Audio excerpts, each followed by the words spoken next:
Hey WTO, it's Voodoo here, right now backstage with Howling Bells, who just performed a great show opening up for Coldplay. And it's actually the first time here in New Orleans. I'm really excited to talk to you guys. But we've been playing your radio sampler, Radio Wars, a lot lately, especially Track Cities Burning Down.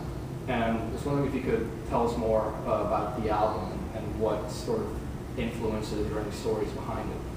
Okay, well the album's called Radio Wars, if anyone doesn't know, and the title is taken from one of Glenn's old cars. He had an old utility truck that the radio was kind of broken and would keep switching from radio stations and keep choosing tracks at random and cutting them in half, and it was like a mashup, and so hence it became Radio Wars, and then the album kind of title took a new meaning, and I guess people can make their own meaning of that as well. That's pretty much it. I mean, the album itself is, I guess, that whole Radio Wars thing, and his car. Was it a digital radio? It was an analog radio, right? Yeah, and it transformed into this whole concept where today we live in a digital age where beautiful warmth of analog is slowly disappearing, and I've been asking people for pens for 4 days now, and I haven't been able to find a pen. Pens are really buttons. Pens are going, like, it's bizarre, all these things right under our noses are going. The album's kind of about that kind of stuff, digital revolution it's kind of happening, it's happening. Right, I mean, it's happening with us. I mean, you guys have been watching the YouTube video right now. I do with WTO New Orleans 91.5 FM. This is right. Exactly Howling Bells Radio. Howling Bells, yeah. Howling Bells Radio interview feed through video. Yeah, that's absolutely right there. So that's kind of the concept. Growing up, did you follow the radio a lot? You find? Or where did you get your musical intake from the most? Mine was definitely radio. I had to, because it's basically what we had where I lived. Yeah, we didn't have TV at all. I think living in the city was different. Yeah, no, we More access, right? I got too frustrated with the radio. It never plays what I want it to play, and they always advertise, and it's kind of like, it's this discrete form of brainwashing that, a lot of people are aware of, and a lot of people aren't, and I'm one of those people that are aware of it, and I don't like being force-fed things that eventually end up liking a year later because it's being shoved into my brain. Yeah, it can be a bit damaging, radio sometimes. Damages a song and an artist, but so I can also pick an artist up and put you in front of it. One place that still is very strong is in the workplace. Yeah, I find that somewhere where radio hasn't diminished at all. Well, what do you mean by in the workplace? Present. Well, yeah, I mean, everyone at the workplace is still listening to radio, like in offices and things like that. It's still very present there. Well, what I've seen and experienced, my friends working in these environments, there's still very much a radio station. And elevators. Quite right. I had to move my phone away at the beginning. I was worried. Hey, no worries. It makes it organic. It's not staged. Digital revolution. But that's an analog ringtone. There's actually a radio dial on it that you can turn a little bit. But how did you guys all come together to form? Well, Juanita's missing. She's the lead singer. We're brother and sister, and we put an ad in the paper looking for a drummer after we tried some crazy people that looked like they were from into the wild. Yeah, Glenn popped up on our doorstep in the country. Hey, how you going? Kind of thing. And we loved Molly, that's his nickname, and then we put an ad out on paper and tried a few bass players. This was years later, though. Yeah, this is a bit later, and Brendan actually found us little friends. So, yeah, and we all looked at each other and little peas and carrots. Plane tickets and moved to London. Nice. Now, you guys are from Australia.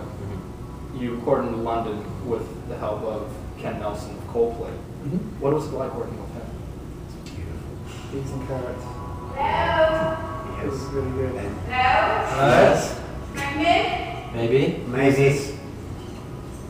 No naked folks, is there? No, there's an interview taking place. Take an interview. Do you want to jump in on the interview? Say hi. Yeah, take it. Oh. Yeah. Me too, Tiffany. Going back, we So, so we need to ask a quick question. I do. Okay, go for When Yes. the show starts. okay. When the show starts. it. Okay. I'll look for you. Good luck! We're just about done. What was that about? Get Wow, jealous. It was very organic. It was very kind of sonically rich, and he's just a regular kind of guy. He's not, you kind of expect producers to be, there's always the cliche, and it's like some guy with a gun in the studio, snorting rounds of coke. This guy's just cool. Just a Very regular organic. guy. That was the first album. Yeah. The second album was with Dan Gregg, who's worked with Air and Radiohead, and But works completely different. he works completely differently. But it's nice to, So is he the one with the gun that's doing? Nah. he can use a gun. Well, in a passive way. It's- Yeah. He was more argumentative. I guess. So guns about bullets. Water pistols. Water pistols. Yeah. It's really lethal urine. No, I'm kidding. Now, what are some of your inspirations musically or just in life? What is it that makes you want to continue writing music and performing? Love, death, Movies. You'd have to say movies. sex. Sex. I think it's a really personal question. It's hard to ask people individually because every one of us will write something differently. If that makes sense. Absolutely. Like usually I'll write a song directly after something bad will happen or something. Like I found out my mom was really sick, so I wrote a song for her, and then my girlfriend broke up with me, so I wrote a song about it in 10 minutes. Your dog guy after that? No, but I'm just saying these were separate. They took the time apart. But I was just saying, after something tragic or like something that drains your energy or whatever it is, something that can be beautiful or sad. Either way can inspire. And then other people too. What can the listeners look forward to in the future from Howling Bells? Truth, I guess. You can't find it in the newspaper, you can't find it on TV, and the last thing I look for is in art. So, I'm sure the rest of the world is like that. That's why a lot of people turn to music and art. It's one of the only places left or will ever be where truth can be found. Where people's shields come down on stage. That's who we are. We don't hide anything. We want everyone to, come to a show of ours, not feeling like, just to be elevated, I guess.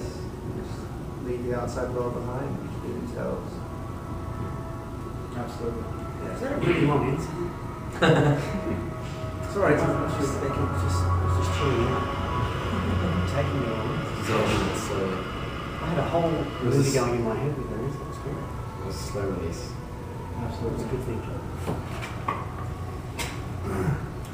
Well, gentlemen, thank you so much for your time. Howling Bells, you can look more about them at howlingbells.net. Thank you so much on behalf of WTO New Orleans 91.5 FM. Thank you very much. Thank you.